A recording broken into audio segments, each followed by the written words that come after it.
Time is like breathing. You only notice its value when it stops. No coin can match its worth, and no treasure can buy it back. This is the story of a boy who thought he had endless time, until he discovered the truth, a modern parable about moments we lose and lives we could have lived. The room was dimly lit by the faint blue glow of a dying phone screen.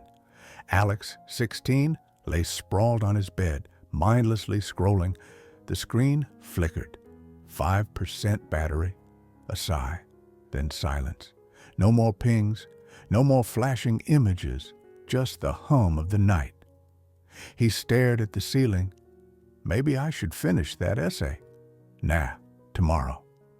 The word tomorrow had become his comfort zone. He'd said it so many times it had become invisible.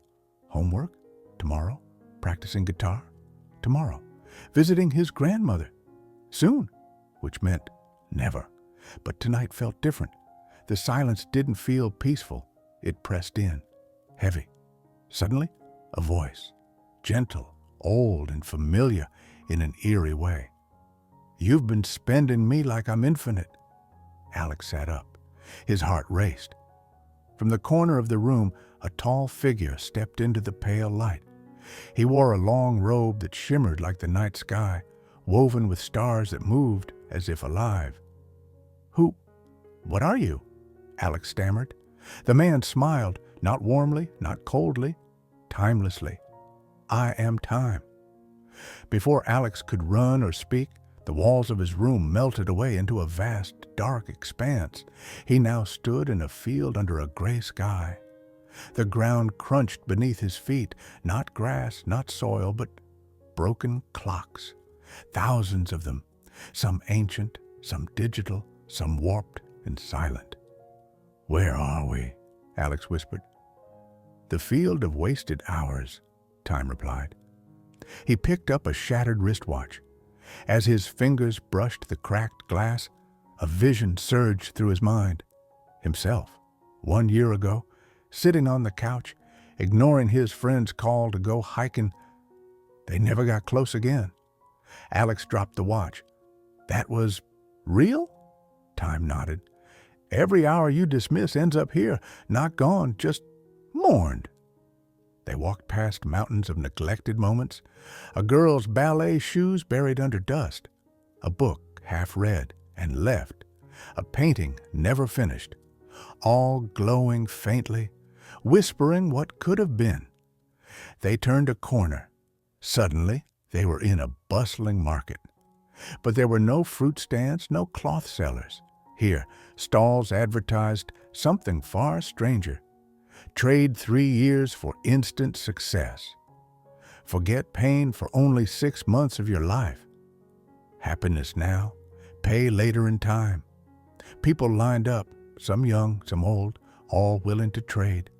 Alex watched a woman hand over a glowing orb, her time, and in exchange, she received a pill. For a while, her tears stopped, but minutes later, she stared into space, empty. Another man threw a clock at the vendor. Just make me feel something, anything. Alex turned away. Why would they do this? Time answered, because they believe pleasure is worth more than presents.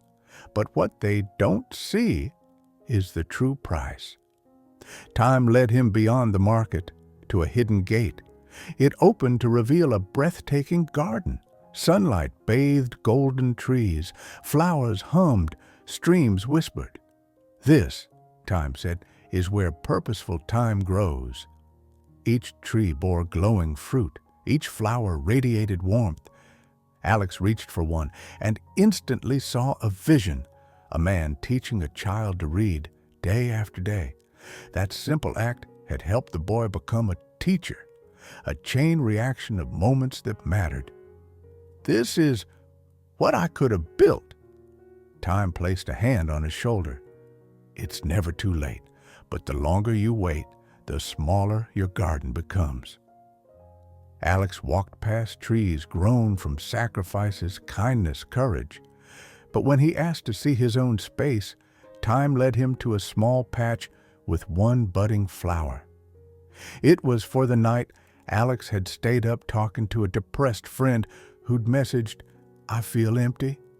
That night, Alex had replied, that one moment had bloomed. Alex kneeled, his throat tightened. "I want to fill this place. I want more flowers, more fruit, more meaning." As the sun in the garden began to set, time took him to one last place, a mirror, tall, silver-edged, glowing from within. In it, Alex saw an older version of himself. His eyes were tired, his room full of gadgets and awards. But he was alone. Then came images, his grandmother's last birthday where he never showed up, a concert he missed, a best friend he lost to silence. Alex sobbed. "Is this my future?" Time said softly, "It's a future, but you can choose another." Alex turned from the mirror. "Please, take me back. I'll do better." He woke up with sunlight on his face. His heart was still racing. The clocks ticked normally, but on his desk, where nothing had been before, now sat a small hourglass, its golden sand flowing slowly. No message, no signature, just a reminder. Alex didn't reach for his phone. He made his bed, opened his planner, and wrote, "Today matters." That day, he called his grandmother. He walked outside. He helped his sister with homework. He worked on the essay. He smiled more.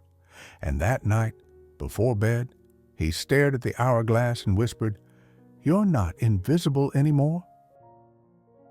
Moral of the story time doesn't shout. It doesn't beg. It simply moves. Silently, constantly, irrevocably. Every "I'll do it later" borrows from a tomorrow that may never come. Every small, kind act, every word of love, every hour of learning plants a seed in your garden of time.